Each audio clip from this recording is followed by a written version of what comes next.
MIM में को देखता हूँ बचपन से।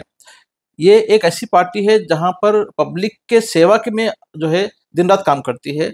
आप कभी जाइए, कोई एमएलए के पास जाते हैं दूसरी जगह, तो उनके लिए लाइन ठहरना पड़ता है जाके मिलने के लिए, लेकिन यहाँ पे रोजाना 2-4 घंटे जो है ना पब्लिक के लिए बैठते हैं एमएलए, उनकी पब्लिक की बात सुनते हैं और काम करने की कोशिश करते हैं। सारी इंडिया में अगर कोई बोलते हैं कोई कोई लीडर है, तो वो है हमारे असद साहब हैं। मैं अगर मुझसे कहते हैं कि अगर नेक्स्ट प्राइम मिनिस्टर कौन बनना चाहिए, तो असद साहब बनना चाहिए, क्योंकि वो गरीबों के, मुसलमानों के, हिंदुओं के, गरीब एससी एसटी के सबके एक बड़ा लीडर है, जो अपने हल्के के अलावा पूरे हिंदुस्तान के लिए लड़ते हैं। मैं कई मतलब देखा हूँ फेसबुक पे भी हूँ या कहीं मीडिया पे, कि कई लोग रात के 12 बजे फ़ोन करते हैं तो एमपी साहब वो फ़ोन उठाते हैं। ये बताइए कोई एमएलए ऐसा है जो अवाम के कॉमन आदमी का फ़ोन उठाया? ऐसा कभी देखा नहीं मैं। कई जगह देखा हूँ, ड्यूरिंग लॉकडाउन के बीच में देखा हूँ मैं, तो अकेले साहब निकलते थे, जाके पब्लिक के बीच में रहते थे, उनकी मदद करने की कोशिश कर रहे हैं। आज एजुकेशन फील्ड में भी अल्हम्दुलिल्लाह एमआईएम जितना काम कर रही है, शायद स्टेट गवर्नमेंट काम नहीं कर रही।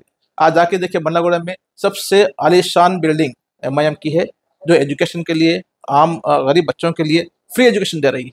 शायद कोई गवर्नमेंट ऐसा नहीं करेगी, कोई स्टेट में ऐसा काम नहीं है। अस्सलाम वालेकुम, मैं doctor Mohammad Anwar, chairman MAIDL chain of community schools Hyderabad. आज ये हैदराबाद के अंदर जो आवाम है, ओल्ड सिटी के जो आवाम है, बाइत्मीनान बसुकून से जो ज़िंदगी गुजार रहे हैं, उसके सबसे ज़्यादा उसका जो क्रेडिट जाता है हमारे असदुद्दीन ओवैसी साहब का, जो एमआईएम के प्रेसिडेंट भी है और एमपी हैदराबाद। जहाँ तक मैं देखता हूँ कि जब से मैं एमआईएम में को देखता हूँ बचपन से, ये एक ऐसी पार्टी है जहाँ पर पब्लिक के सेवा के में जो है दिन रात काम करती है। आप कभी जाइए, कोई एमएलए के पास जाते हैं दूसरी जगह, तो उनके लिए लाइन ठहरना पड़ता है जाके मिलने के लिए, लेकिन यहाँ पे रोजाना 2-4 घंटे जो है ना पब्लिक के लिए बैठते हैं एमएलए, उनकी पब्लिक की बात सुनते हैं और काम करने की कोशिश करते हैं। अब पब्लिक के बीच में रहने वाली पार्टी एक ही पार्टी है, वो एमआईएम है ना। ये सिर्फ हैदराबाद के हद तक नहीं है, बल्कि पूरे सारी इंडिया में अगर कोई बोलते हैं कोई कोई लीडर है, तो वो है हमारे असद साहब हैं।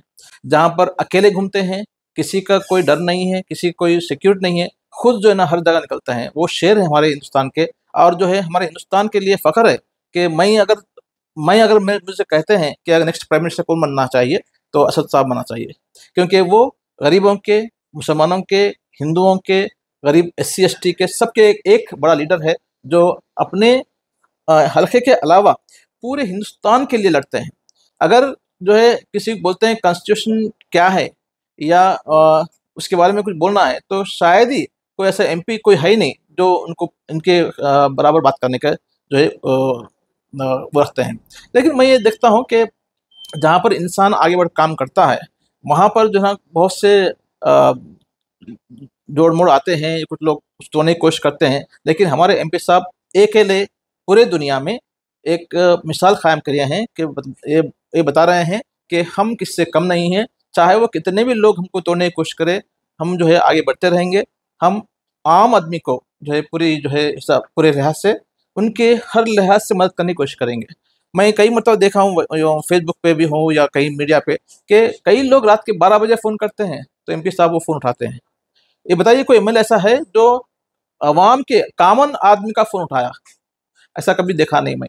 कई जगह देखा हूँ, ड्यूरिंग लॉकडाउन के बीच में देखा हूँ मैं, तो अकेले साहब निकलते थे, जाके पब्लिक के बीच में रहते थे, उनकी मदद करने की कोशिश कर रहे हैं। आज एजुकेशन फील्ड में भी अल्हम्दुलिल्लाह एमआईएम जितना काम कर रही है, शायद स्टेट गवर्नमेंट काम नहीं कर रही।